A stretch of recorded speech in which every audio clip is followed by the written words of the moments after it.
नमस्कार दोस्तों। फेसबुक और इंस्टाग्राम पर आप देख रहे होंगे संत रामपाल जी महाराज व धर्मेंद्र हुड्डा की जो कंट्रोवर्सी चल रही है, एक दूसरे में बहस छिड़ी हुई है।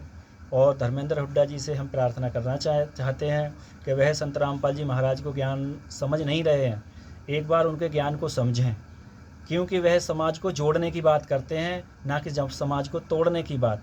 वह सभी धर्मों को एक समान देखते हैं और वह उनका सपना यही है कि जितने भी हमारे हिंदू, मुस्लिम, सिख, ईसाई आपस में भाई भाई के समान ही रहें। वह वही ज्ञान दे रहे हैं जो आज से 600 या 650 वर्ष पूर्व कबीर साहिब ने जो ज्ञान दिया था। वह कहा करते थे कि हिंदू उसको राम पुकारे, मुसलमान रहमाना, और आपस में दो लड़त मरद पर भेद कहूँ नहीं जाना।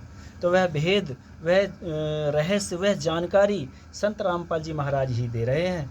इसमें आप लोगों को बुरा नहीं मानना चाहिए, कम से कम उनके पहले ज्ञान को आप समझें। जैसे कि कबीर साहिब को जब ज्ञान दिया करते थे कबीर पर साहिब, तो उस समय भी उनके विरोधी थे।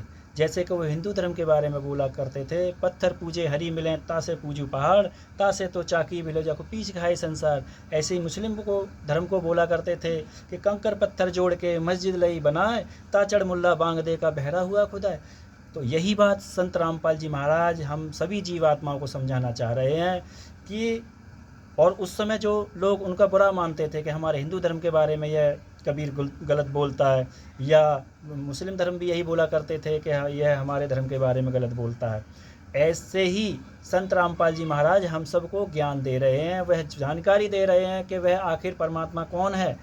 आज हमारे हिंदू उसको राम बोलता है, हमारे मुस्लिम भाई उसको अल्लाह खुदा बोलते हैं, अन्य धर्म वाले किसी अन्य नाम से जानते हैं, मगर सबका मालिक एक है। अब वो मालिक है कौन, यही जानकारी संत रामपाल जी महाराज सभी को दे रहे हैं। अपने शास्त्रों में आपको सदग्रंथों खोल खोल के आपको दिखा रहे हैं, और सदग्रंथों में कितनी गंदगी मिली हुई है, उसमें कितने हमारे भगवानों के बारे में कितने गलत बातें लिखी हैं जो कि वह सही नहीं है, उसमें कंप्लीट जानकारी है ही नहीं शास्त्रों में।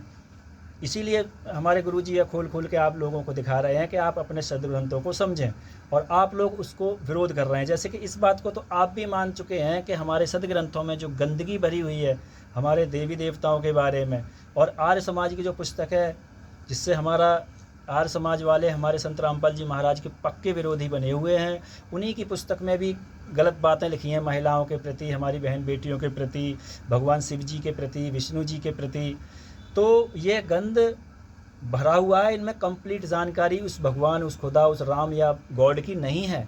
वह जानकारी संत रामपाल जी महाराज सभी सदग्रंथों का निचोड़ आपके सामने रख रहे हैं। तो हमारी आपसे अपील है, प्रार्थना है कि आप संत रामपाल जी महाराज के ज्ञान को सही से समझें, और तब आगे अपनी राय दें या कमेंट करें या उनका वो करें।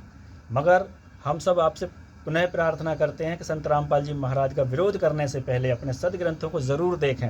वह आपके विरोधी नहीं है, वह सारे समाज को अपना जैसा ही समझते हैं, अपने बच्चों की तरह समझते हैं, अपने भाई बहनों की तरह ही समझते हैं।